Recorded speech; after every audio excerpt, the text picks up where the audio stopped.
Hello Vikings and welcome back to the Valheim Guide episode 10. Apologies for the delay in getting this episode out. As I did mention before though, I was celebrating my birthday.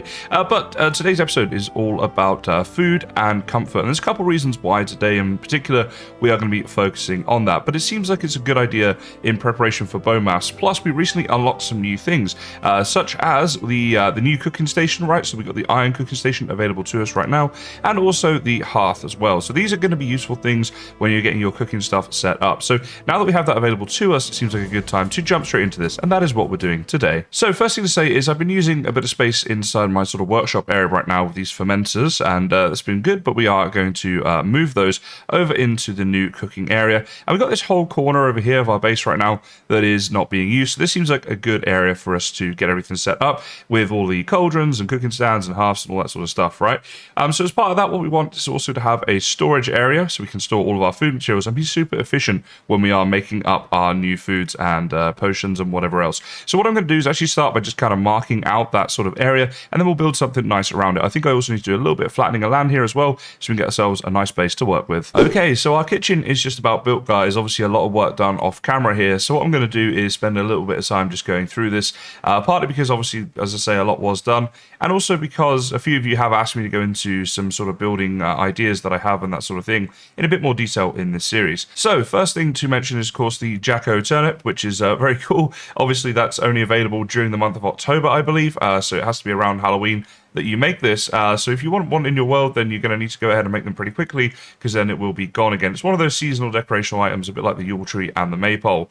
Now, as for the front door here, if I were to open this gate, you'll see it doesn't open and close properly. That's because I intend on having this open the whole time. This is an enclosed complex, so I do not need to sort of protect the inside. I can protect it with the external walls that you see here. And I just thought this looked kind of nice, and having it on the little block there just makes it look a little bit more kind of realistic in my opinion. Then over here we have meat hanging out to dry in various stages of being cooked. Well, either cooked or not cooked, I suppose.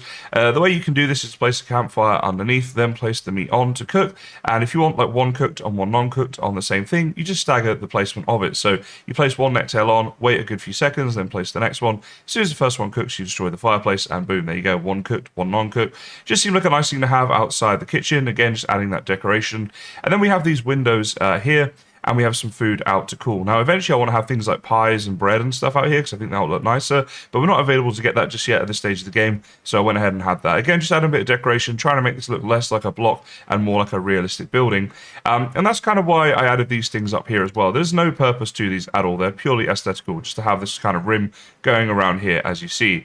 Now, the purpose of this was basically just to break the building up, because this was quite a big flat wall before I had that. I did have the little slit windows here. Again, I thought this looked nice, kind of fits the theme of the build, because you've got the ventilation in there, which is what you'd expect from a building that has a lot of fire and stuff inside. But then I felt like adding this little extra thing here just kind of gave it a bit more depth to the build and just made it look that little bit nicer than before.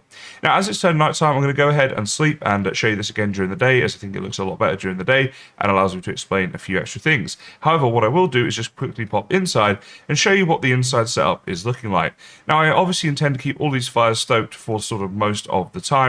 We also have the brazier here as well. So that's going to be all we need in terms of the lighting for this internal area.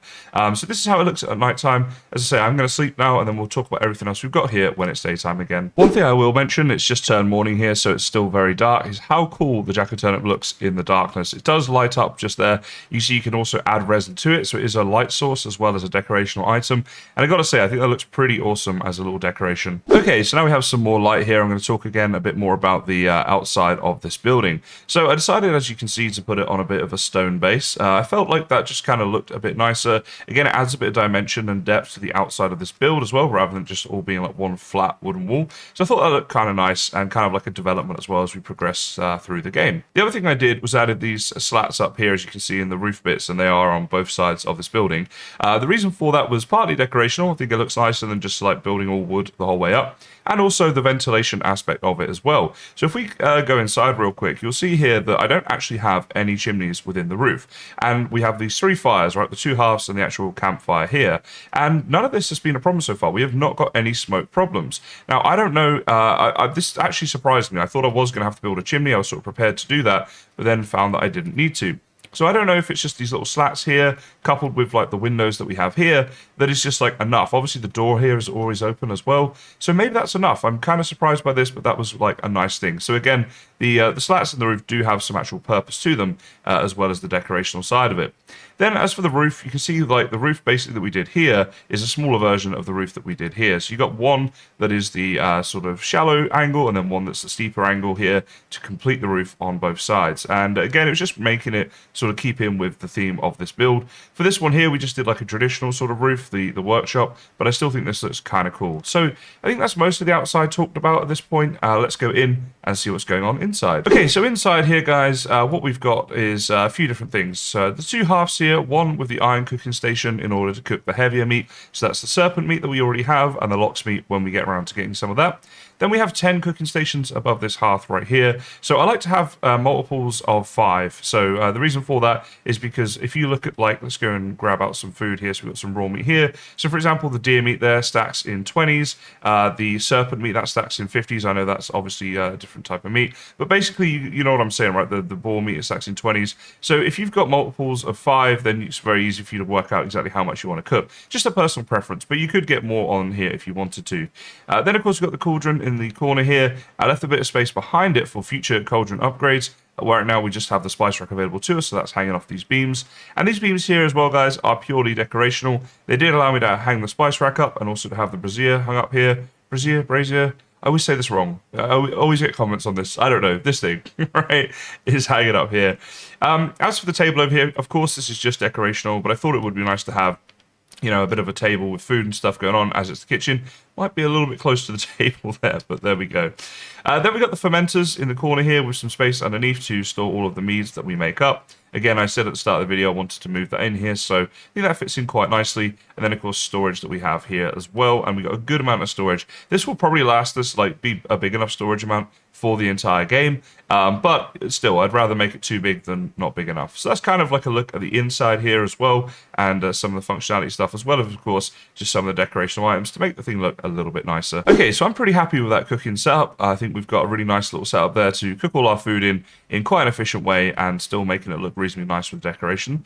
So now the next thing I want to do was the comfort, right? So this right here is our current setup. So obviously, like this, for example, we can move, and I think we just need to do a complete revamp in here. I think what I'm going to do is take all this down and start again. We may even need to move the chimney. We'll see about that. But what we want to do is basically max out our comfort values so that when we go to fight bone mass, and also just for progression through the game, we have the maximum amount of comfort and that rested buff. So I'm going to go ahead and do that, and then again, I'll talk through all the decisions that I made. Well, guys, I hope you're sitting comfortably, because as you can see, I sure am. And what we got here is a comfort level of 11, which I believe is the highest that I can get at this stage of the game. I've been looking through all my items that are available to me.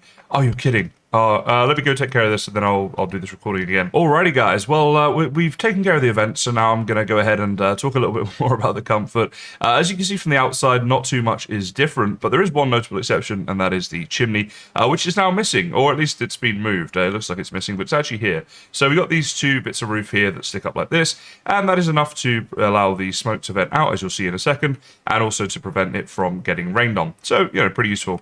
Then I just had like a little bit of decoration out here. We've got a little sitting log here. I mean, yeah, it's a sitting log. I don't know what to say about that. But yeah, nothing too fancy going on here. But inside is where we've made all the changes. So as you can see, comfort level 11, we talked about that. I went for some little colourful banners there to go behind the bed. Obviously, these do not stack, so you only need one to get the maximum amount of comfort from them. But I thought I'd add a few more in just for decoration and stuff like that. Then, as you can see on the side here, we've got these trophies. Now I'm going to add to these. Every time I get a trophy from a new mob, we're going to add it. I like the ones, if I can zoom in here, above the fireplace. So the troll's been moved. It's no longer just above my bed. It now watches me sleep. So just about as creepy, but a new location for that. I love the moose head, right? Or I guess deer trophy, I should call it. But that one up above there, I think looks really cool. They've got the boar on the other side here of the hearth, as you can see. So this is where all the smoke vents out. Those two little gaps there are enough for all this smoke to vent, and we're not getting any smoke damage or anything like that. The table does add some comfort, so that's why that's there. The chairs do not, because the throne sort of overthrows that. So yeah, the throne being the main thing there. And of course we've got the deer rugs. Again, these do not stack, but I just wanted to have them both to add a bit of symmetry and, I don't know, just kind of comfortable whichever side of bed you get on. The other thing I've added added in are these right here, the sconces. Again, these do not add comfort, but they're just for lighting and a bit of aesthetics. So this is our new sort of comfort, and I'm pretty happy with that. As you can see, our rested buff is now going to be for 18 minutes, which is a good long time. So when we get to fighting Bowmask, we have 18 minutes of the rested buff. Now, the final thing I want to do is go ahead and I think I need to make a hoe. I've somehow lost my hoe.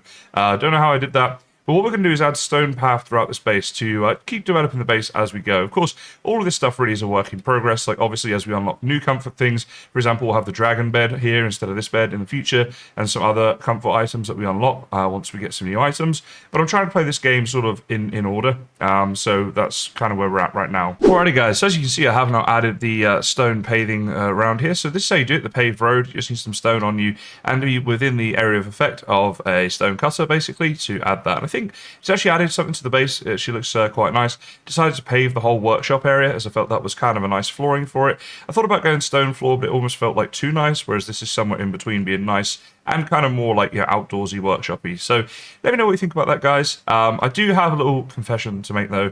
A very sad confession. It happened again, guys. The boars died. I am probably officially the worst person in Valheim at keeping boars safe at this stage. They have died twice, and yeah, they leaked from here. Now, this did get me thinking about a couple of things, though. First of all, if you guys like this sort of episode where we're doing a bit more building work rather than sort of, I guess, more tutorial-y sort of stuff, then do let me know down in the comments, and I'll consider doing some more of them. One thing we could do is build like a really nice fortified farm area to protect the current carrot farm and the future boar farm, the boar farm Mark III, as the first two. Well, yeah, we know what happened, don't we? But if you guys are interested in that sort of thing, please do leave feedback on that down in the comments. It's a really good like gauge for me as to whether or not you guys want to see that or more of the other sort of content that I tend to make. So guys, I have a little bit of a question for you guys. I'd love to get some feedback down in the comments if you'd be okay to do that. Basically, like today's episode was a little shorter than I guess like an average episode on this series. Oh, I'm having a stretch. I didn't know that yeah, never mind. Anyway, basically what I'm wondering is, would you like to see more of the building stuff on camera? Like, would you like to film me doing some of these builds? I felt like if I did the whole thing, it'd get a bit boring. That's why I kind of did it the way I did. But I could show parts of it on camera if you guys would like me to do that.